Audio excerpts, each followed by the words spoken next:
J'ai des frissons rien qu'en y repensant. Voir enfin le PSG soulever la Ligue des Champions. Parce qu'après toutes ces années d'attente, toutes ces années d'incertitude, toutes ces années où on se disait enfin ce soir c'est le bon soir, ça c'est le genre d'image qui reste gravée à vie.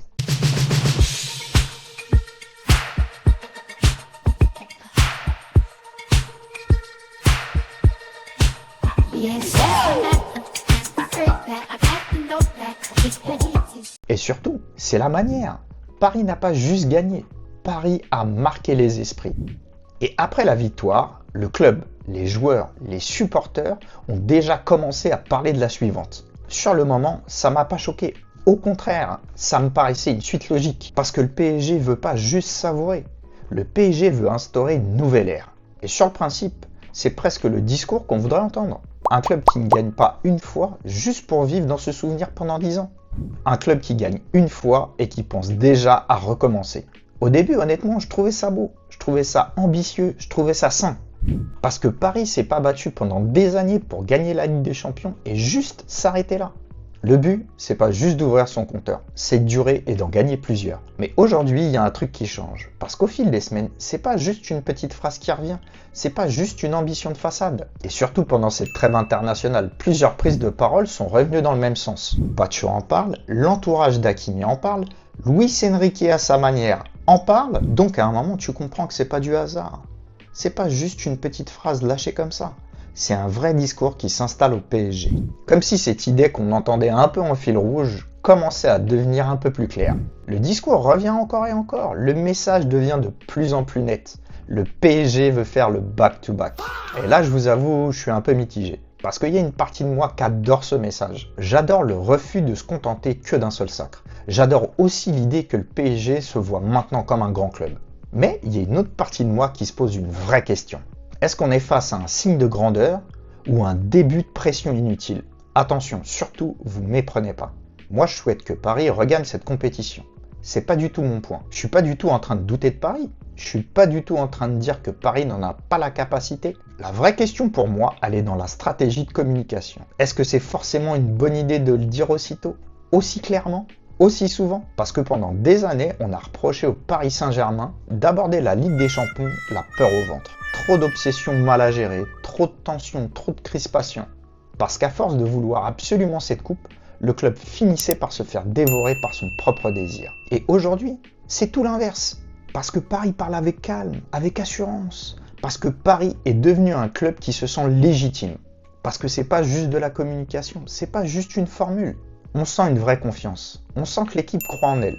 On sent que le PSG a pris un vrai virage. Avant, le PSG courait après la Ligue des Champions. Aujourd'hui, le PSG parle comme un club qui veut s'y installer. Et honnêtement, j'adore entendre ça. Parce qu'un grand club, ça doit assumer. Un grand club, ça doit parler haut. Ça doit penser grand. Ça doit regarder avec de l'ambition. Pendant des années, on a dit que Paris manquait de sérénité. Mais pour une fois, on voit un Paris Saint-Germain qui ne manque pas de sérénité dans son discours. Et quelque part, c'est plutôt rassurant. Mais en même temps, je vais être honnête avec vous. Peut-être que j'ai été trop marqué par toutes ces années de frustration.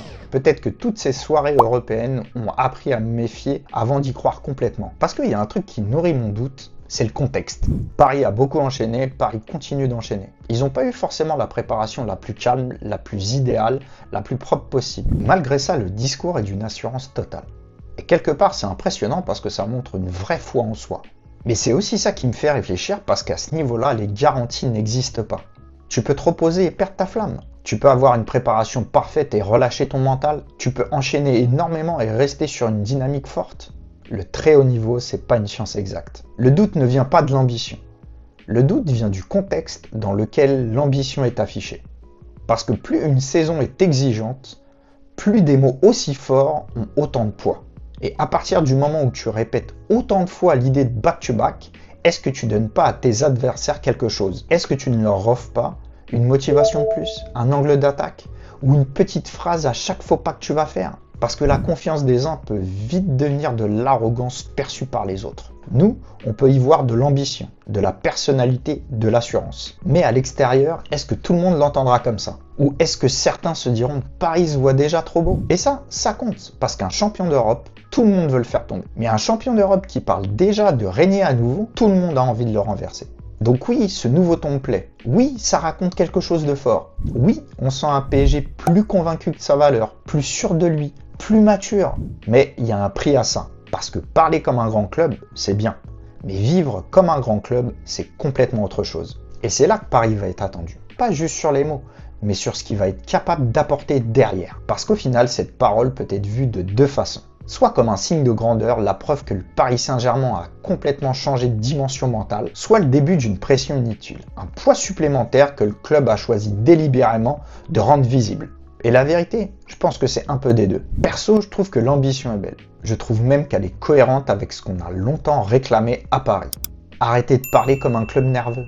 Arrêtez de vivre cette compétition dans l'angoisse. Enfin, assumez un statut.